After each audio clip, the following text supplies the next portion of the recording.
crazy man. I just want him to be in the video. No, but hi and Happy New Year to all of you. Hopefully it is a new year. If you read the title of this video, it's pretty obvious. This is going to be my predictions for what is going to be nominated for this year's Crunchyroll Anime Awards, and then also me voting when voting happens. I'm filming this way in advance because I don't want to film it all at the same time. But yeah, so this is my voting and also my predictions for what's going to get nominated. So the struggle with making this video, I wanted to do this video and then I realized that I've only seen 7 shows that came out in 2021 out of the hundreds of anime that came out. I saw Attack on Titan Season 4, the first part that came out last year. I saw My Hero Season 5. I saw Promised Neverland Season 2. I saw Fruits Basket Season 3. Skate the Infinity, Demon Slayer Season 2, and To Your Eternity. Those are the only shows I've seen in 2021. Additionally, as of now, I only saw one anime film that came out in 2021, which is My Hero Academia World Heroes Mission. By the time voting happens, voting starts January 18th, I'm filming this on New Year's Eve. By the time voting happens, I will have also seen Belle, because Belle is getting released in the United States on the 12th, I think, and I am planning on seeing it. So that'll make two films that I have seen before voting starts. But yeah, so that's a little conundrum when it came to me deciding what my predictions were gonna be.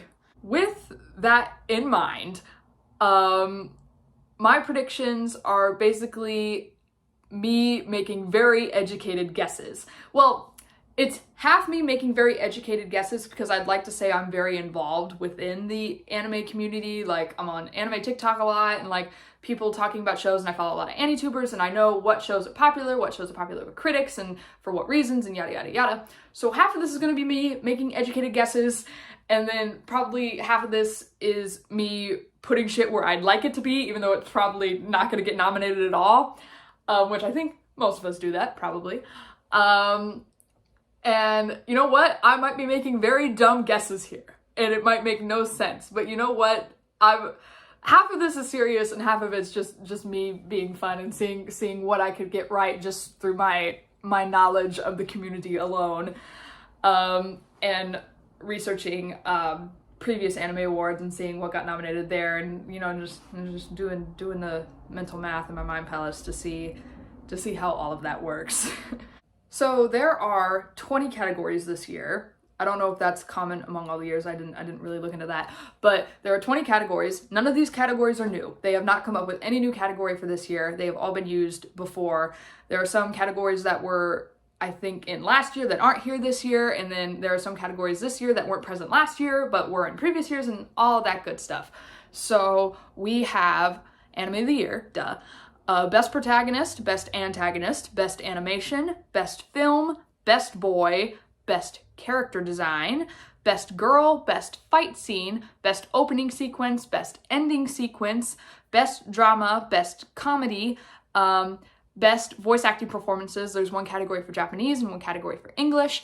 Best Score, Best Romance, Best Director, Best Fantasy, and Best Action. Also, from what I can tell from previous years, is that every category has 6 nominations, or at least around there, 6 nominations. And what I did with my predictions, I tried to fill all 6 nomination spots with my guesses, but if there was just a category where like my knowledge was not enough, or like I couldn't think of anything, I didn't stretch to try to fill it if I really could not think of anything. So there's some categories here where I only have like 4 predictions for a 6 nomination spot, and like it'll just be what it is. So yeah, let's get into my predictions.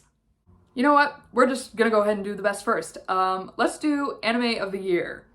I'd like to say I'm actually pretty confident about my predictions in this category. Like, I think there were so many good shows, but like you can kind of narrow it down by like what's original, what's continuing, and all that good stuff. So my nominations are Attack on Titan, the final season, To Your Eternity, Tokyo Revengers, Mushoku Tensei, Odd Taxi, and Horimiya.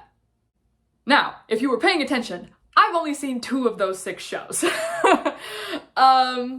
My reasoning for it was because Attack on Titan. To Your Eternity was very, very big, and it is a very glorious show. Go see To Your Eternity if you have not watched it. Tokyo Revengers, nobody showed up about. Me personally, when I heard the synopsis, it just sounded like Erased with middle school gangs. I'm sorry, like, if you like the show and that's not what it is, but that's just what it sounds like to me, which is why I just haven't watched it.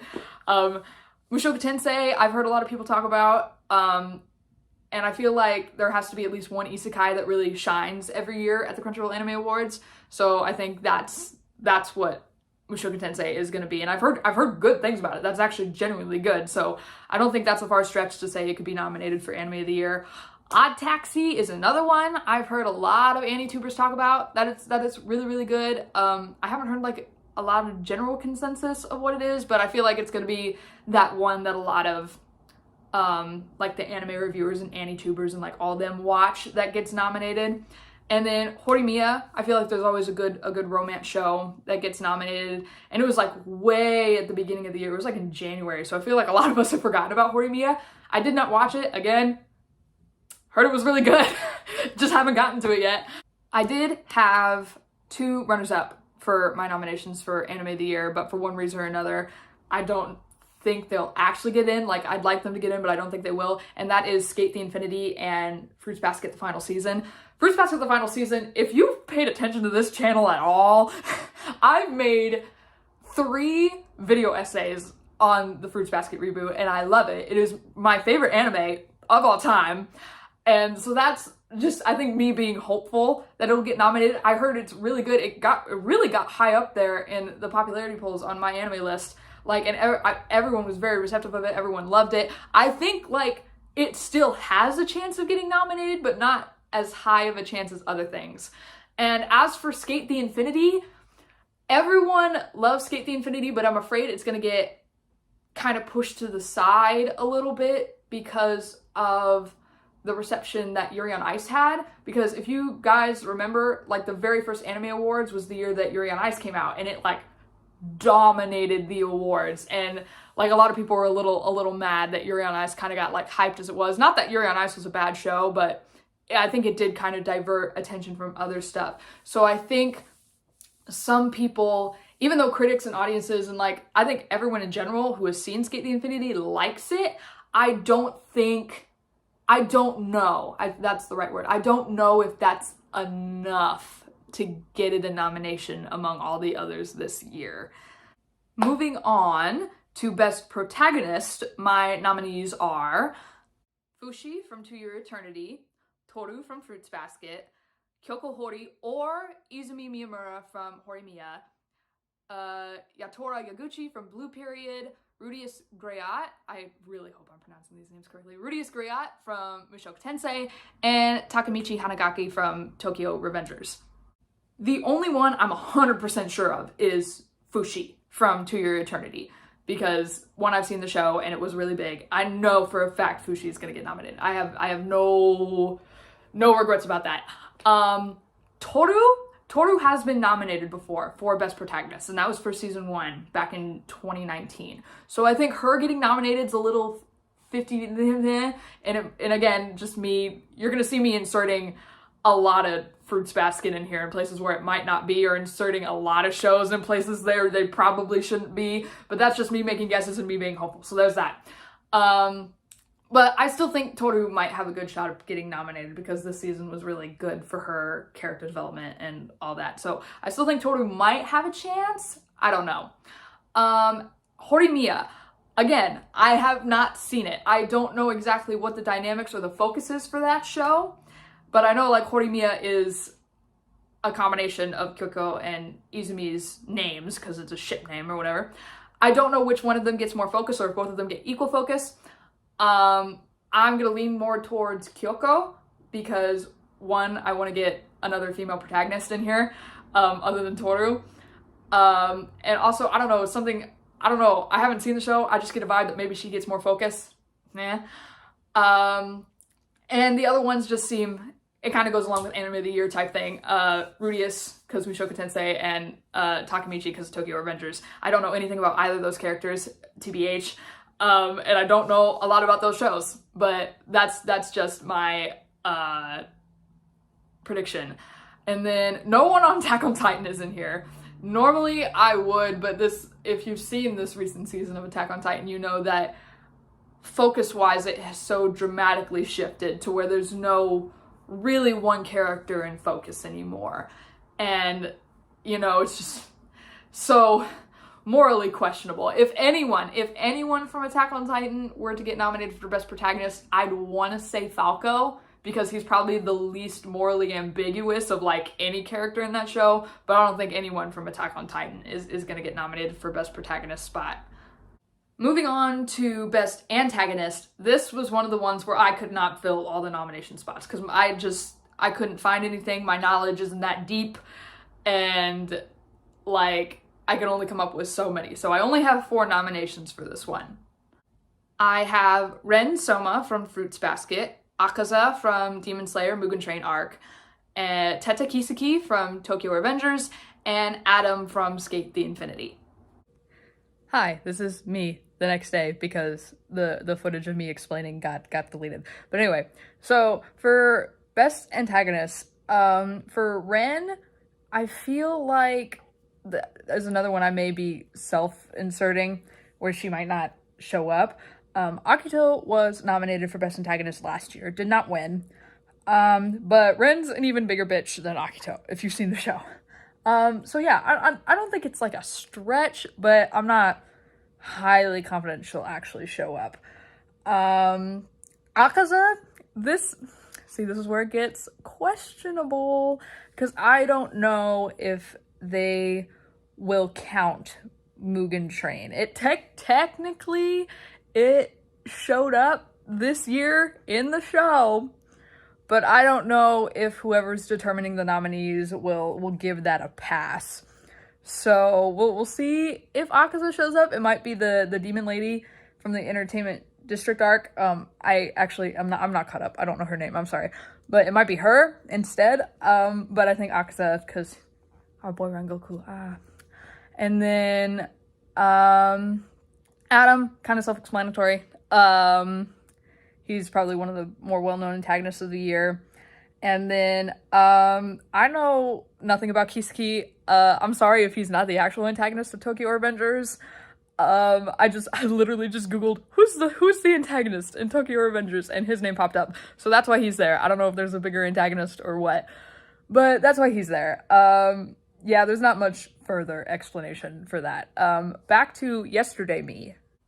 For Best Opening Sequence, my nominees are Paradise by Rude A from Skate the Infinity, Pink Blood by Hikaru Utada from To Your Eternity, Pleasure by Warps Up from Fruits Basket, Cinderella by Cider Girl from Komi Can't Communicate, Iru Kosui by Yo Kamiyama from Horimiya, and Zanko Sanka by Aimer from the Demon Slayer Entertainment District arc. This is another one where I actually feel pretty confident in my choices. There's not really much to go into it, really. I think all of these have most of these have a really good shot of getting in. I think the one that might be iffy is Pleasure, the Fruits Basket opening, partially because I love the opening and I wanted to see it. I don't think it's an impossible, I think it was a very well-received opening. I think it has a high chance of getting in, but I also, if you notice, I did not put Crybaby from Tokyo Revengers in there. I did research openings. I did watch openings for this. This is gonna be blasphemy. I didn't think Crybaby was that good. The song's great, but the opening itself, I'm like, huh? So yeah, I think if any of these would get replaced, it'd be Pleasure, and it'd get replaced by Crybaby. But I'm actually pretty confident in this. There might be openings I just didn't fucking realize and just completely forgot about, but no, I'm confident in my best openings. Another one I didn't realize I didn't put in was My War. I just remember that right now. My War from Attack on Titan. It was a great opening. It matches the season, but you know what? It's kind of wild, but in terms of Attack on Titan openings, it's not that flashy. I honestly don't think it's gonna get nominated. I like legitimately don't think it's gonna get nominated compared to other ones, which is a little weird, but the saying that an Attack on Titan opening is not gonna get nominated for best opening, but I don't think it is. For best ending sequence, I only have 5 nominees. I couldn't find a 6. I couldn't think of a 6, I'm sorry, but here are my nominees for best ending. We have Infinity by Yuri from Skate the Infinity, Harurara by Genik from Fruits Basket, Shogeki by Yuko Ando from Attack on Titan, Ashiato Footprints by the Peggies from My Hero Academia Season 5, and Asagakuru by Aimer from Demon Slayer Entertainment District Arc.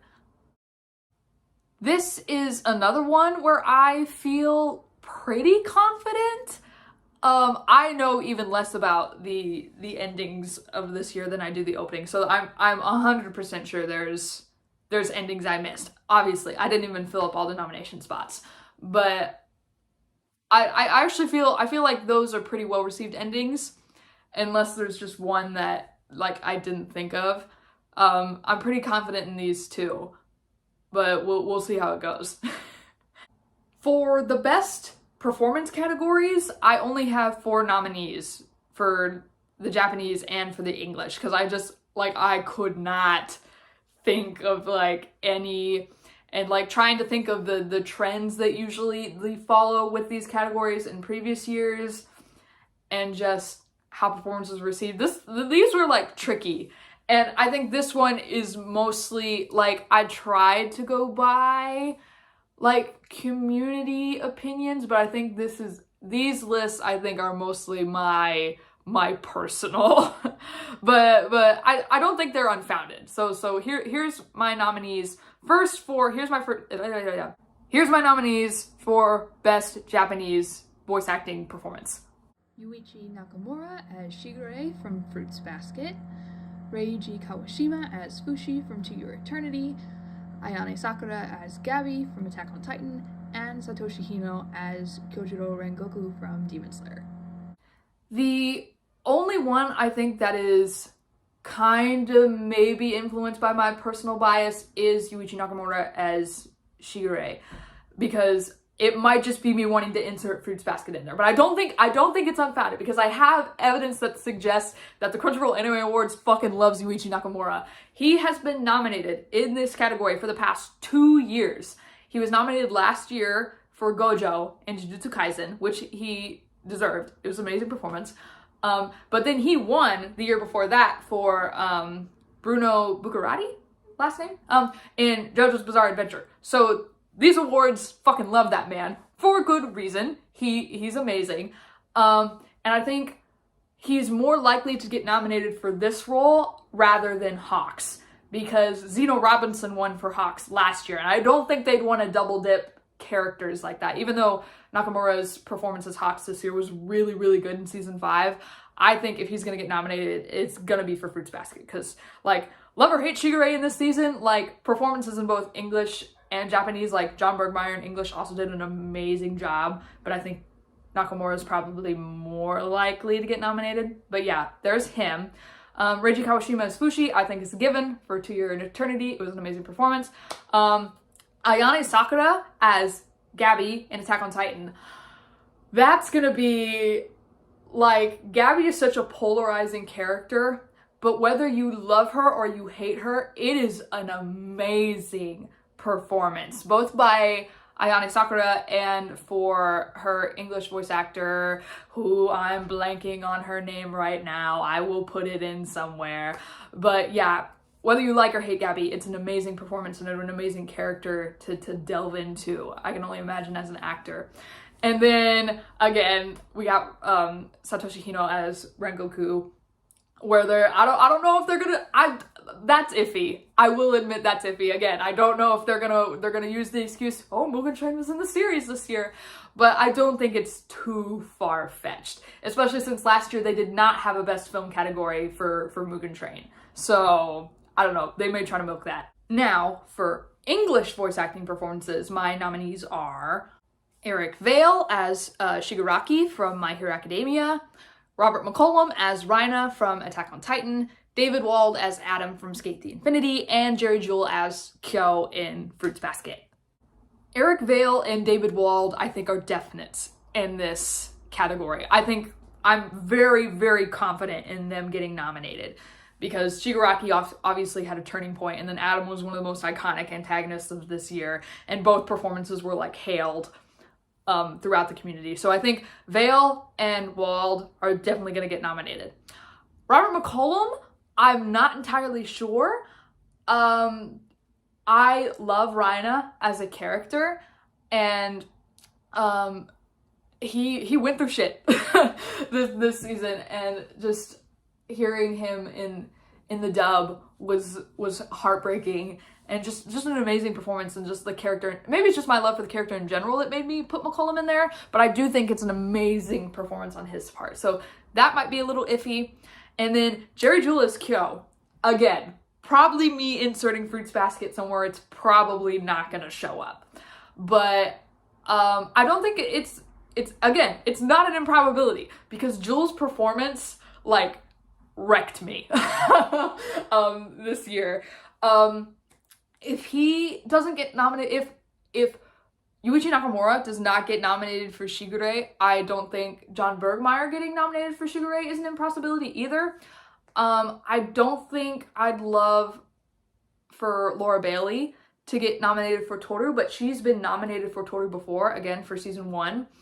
And so I don't know if they double dip on nominations in terms of voice acting. And then Eric Vale obviously can't get nominated because he'd be nominated for Shigaraki. So there's that. Like this category in particular, I think is very, very much a personal one in terms of what I want, and not necessarily what I've been picking from the community. So there are the voice acting ones. The best animation category was a little iffy because I feel like that in particular is so fucking subjective in terms of it. But I tried to pull from my knowledge of what's been nominated in the past, and kind of my personal opinion. Not really. I didn't really draw from my personal opinion too much for this one, but so here are my nominees for best animation. So for best animation, we have Attack on Titan: The Final Season, Sunny Boy, Skate the Infinity, Odd Taxi, Call Me Can't Communicate, and Demon Slayer Season 2. This one is kind of hard to give an explanation for. Attack on Titan, I know some people hated on MAPPA for changing it from Wit Studio. I had no problem with MAPPA's animation at all. In fact, I thought it was very, very good in a lot of parts. So I don't think Attack on Titan getting the nomination is far off. I think I'm pretty confident in that one. Sunny Boy, to be honest, I have no clue what the fuck it is, but I'd seen some stuff for it. I honestly don't even know if any AniTubers have been talking about it, but I saw the picture and I'm like, yeah, that looks like good animation. Sure, throw it in there. So I don't fucking know if Sunny Boy is gonna get nominated for this, or gonna get nominated at all, but it's in there. Skate the Infinity, very colorful, very beautiful, great movement and everything. So I think Skate's a pretty good one. Odd Taxi, I think, is one of those simplistic designs of shows that's gonna get nominated this year. Call Me Can't Communicate, I haven't watched, but just from clips I've seen and all this other stuff, it sounds pretty good. So I think it has a good chance of getting nominated. And then Demon Slayer, now that I realize that, I put Demon Slayer in there, I'm gonna keep it in there. But now I don't know, because of the controversy with Ufotable that recently happened. If you don't know, I think Ufotable admitted to tax evasion for millions and millions of yen. So I don't know. Now that I say that, I don't know how many nominations Demon Slayer is gonna get now. This might fuck up my nominations a little bit, but we're just gonna keep it there. we're gonna see. We got Bell, My Hero Academia World Heroes Mission, Jujutsu Kaisen 0, Evangelion 3.0 plus 1.0, Fate Grand Order Camelot, and Words Bubble Up Like Soda Pop.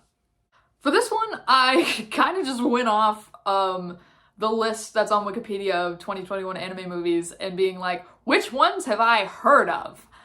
And at least gained a little bit of notoriety and hype around them. 100% Belle's gonna win. Not only am I confident that Belle is gonna get nominated, I'm confident Belle is probably gonna win.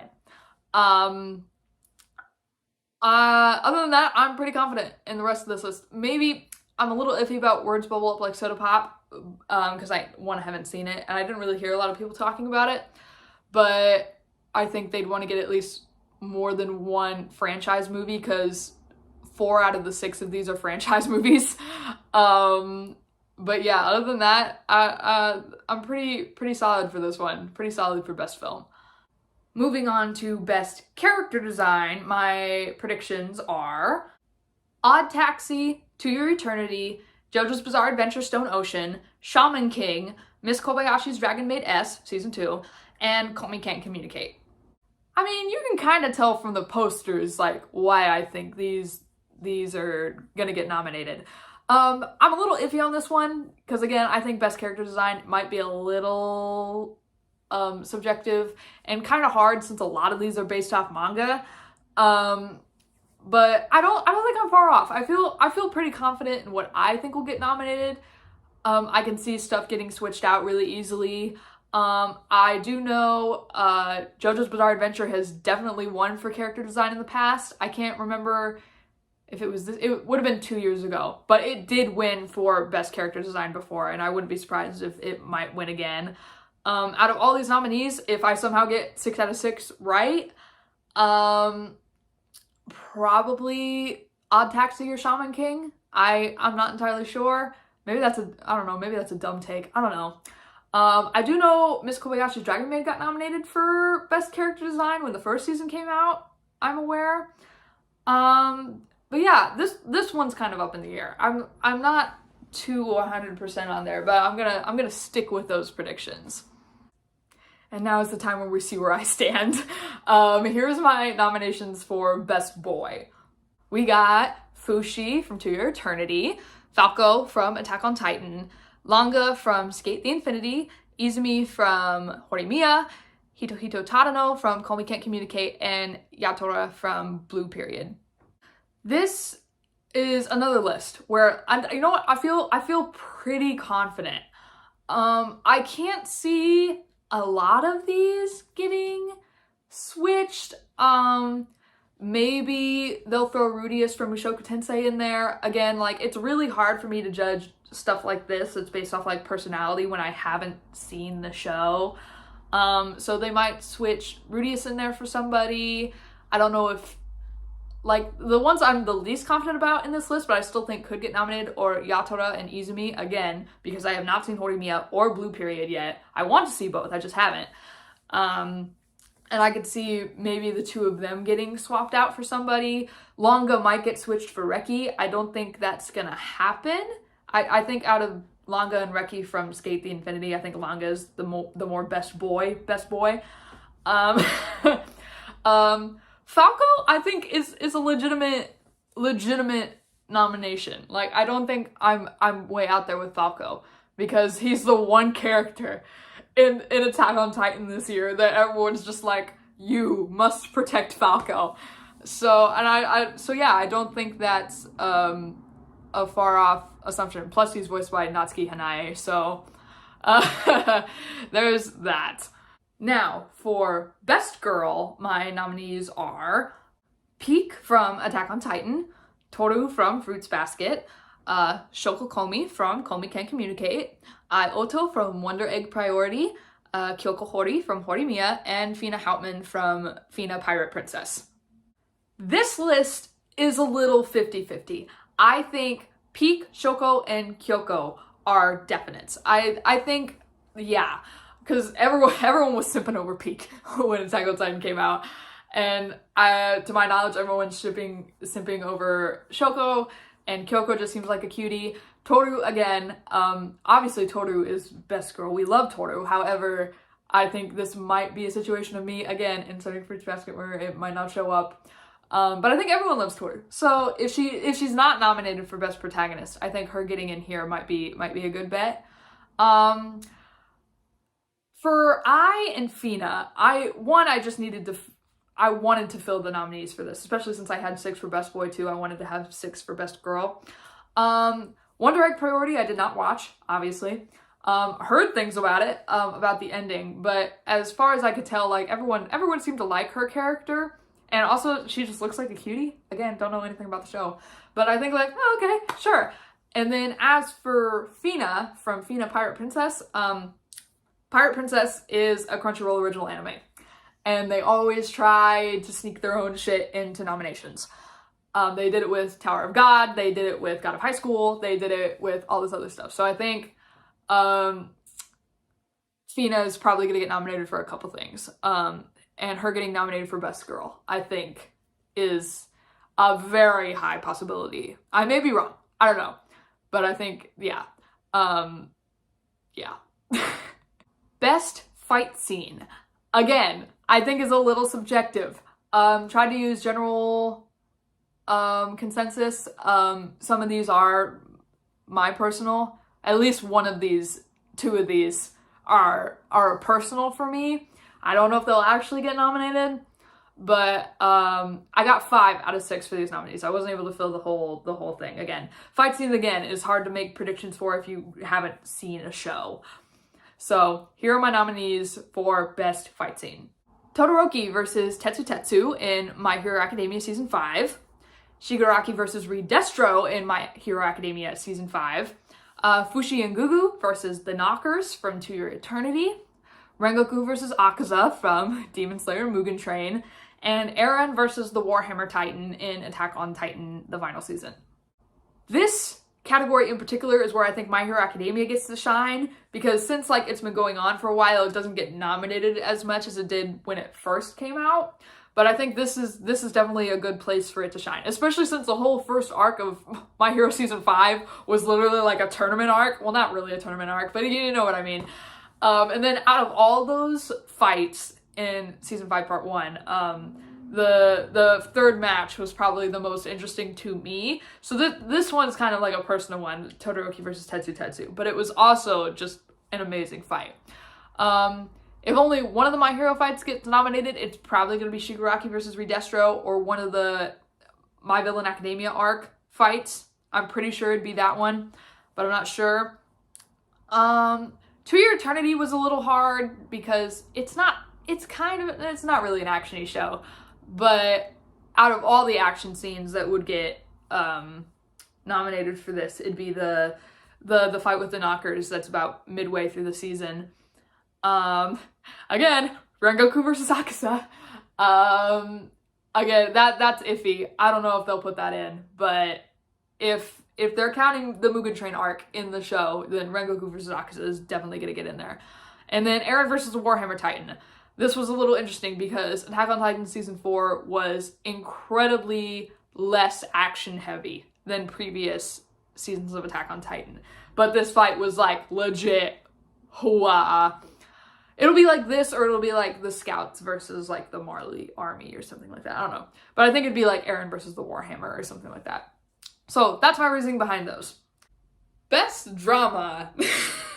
We have Fruits Basket, the final, Tokyo Revengers, To Your Eternity, Sunny Boy, Attack on Titan, and Blue Period. Hooray, because this is the category where I'm not just inserting Fruits Basket because I love it. If you didn't keep up, Fruits Basket Season 2 won last year in this category. And I don't think in terms of like genres, I don't think they're afraid to double dip on nominations. So I wouldn't go past them to at least nominate Fruits Basket Season 3 for Best Drama. I do think it's going to get in there. To Your Eternity, again, if you haven't watched that show, it's dramatic as fuck and sad. So yeah, Attack on Titan's a pretty obvious one. Sunny Boy, again, know nothing fucking about it, but it looks like a drama, so sure. Tokyo Revengers, sure.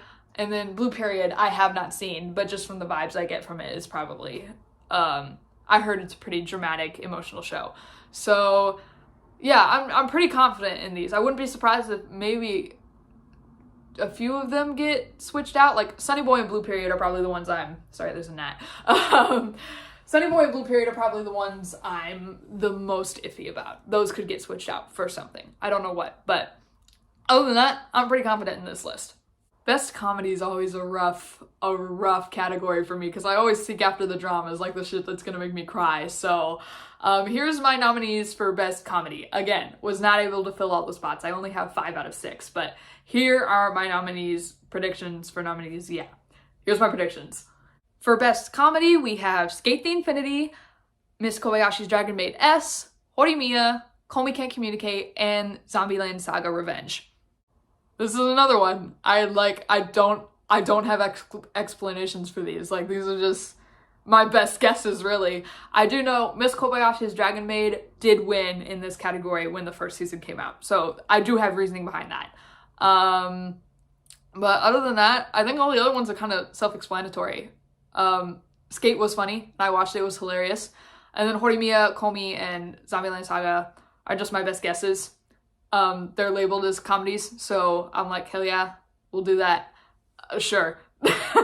So there's that. Best fantasy was even rougher. I only have 4 of the 6 spots filled in, and they're kind of obvious ones. So here are my predictions for best fantasy. We got 2 Year Eternity, Attack on Titan, Mushoku Tensei, and Fina Pirate Princess. I don't even know if Fina's even fantasy. TBH. I don't know, it might just be historical. I don't know. I'm pretty sure it's fantasy. But yeah, it was really hard to find fantasy shows. Or like there were things that's like, does this count as fantasy? I don't know. But out of those 4, I'm pretty confident that those 4 will get nominated. Fina might be a little iffy, I don't know. But Mushoku Tensei, Attack on Titan, and 2 Year Eternity 100% will get nominated for Best Fantasy. I think they can double dip on genres. If something's nominated for like Best Drama and then Best Fantasy, I think that can happen. Yeah, that can happen. Best Action is the opposite of that, when that it is hard to pin down what you think would get nominated. Because like every other anime, it feels like, is a shonen or an action show. So here are my predictions for the Best Action nominees. My Hero Academia Season 5, 86, Megalobox Nomad, Mushoku Tensei, Attack on Titan, and Tokyo Revengers. These ones I feel really good about. Megalobox Nomad, it's about boxing. I didn't see Megalobox, I'm sorry. But it's about boxing, so it's gotta have like good choreography and stuff for the fight scenes or whatever. I don't know enough about Tokyo Revengers. It's about gangs. So to my understanding, a lot of characters get the shit beat out of them or something. So like I'm assuming there's some kind of like action in there. I don't know. But no, like My Hero, 86, Mushoku Tensei, and Attack on Titan, definitely. 100%. Well, maybe Attack on Titan. I don't know. Attack on Titan might be a little iffy because it wasn't that actiony of a season. But, yeah. Can you tell I'm getting, like, tired? Sorry, it's really late. And it's New Year's Eve. So, we only got, like, a couple more categories left. So, yeah, predictions.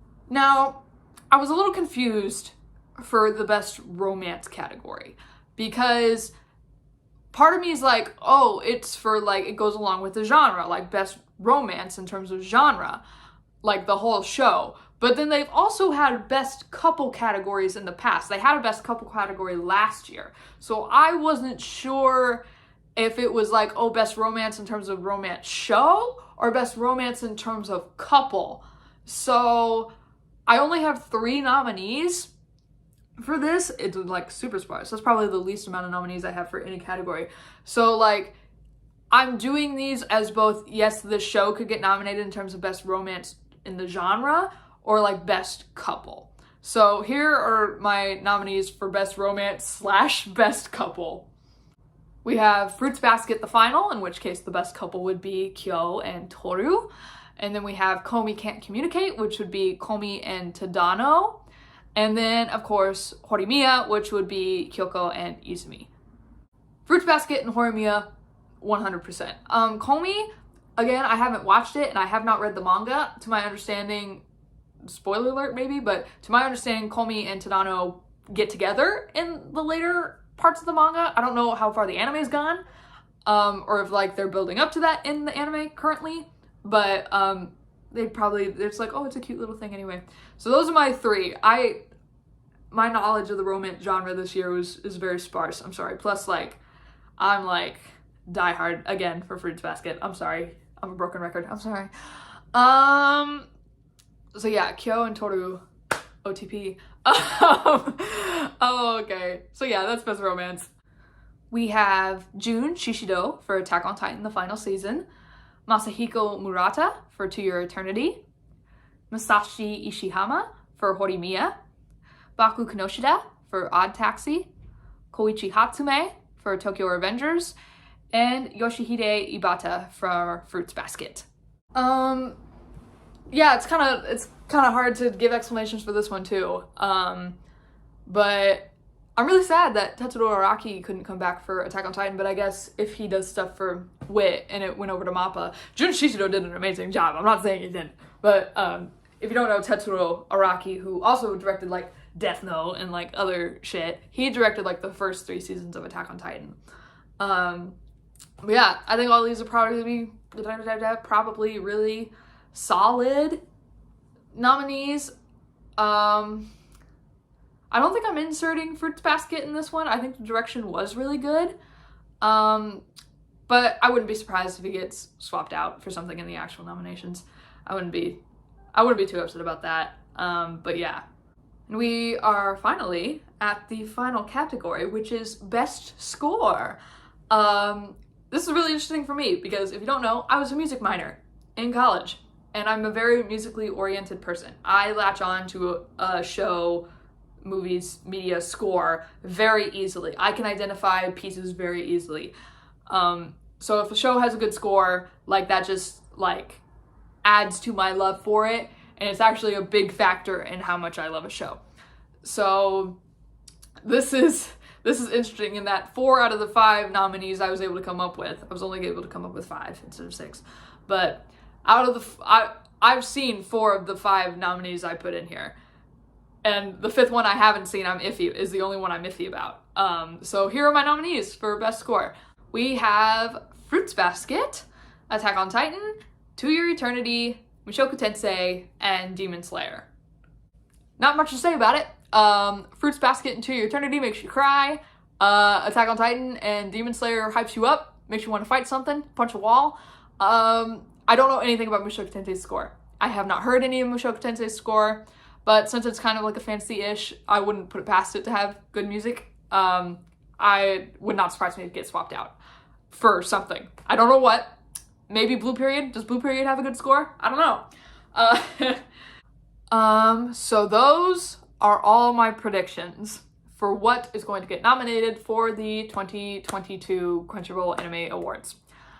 Like I said, it is New Year's Eve right now. It is December 31st, 2021. Happy New Year, y'all.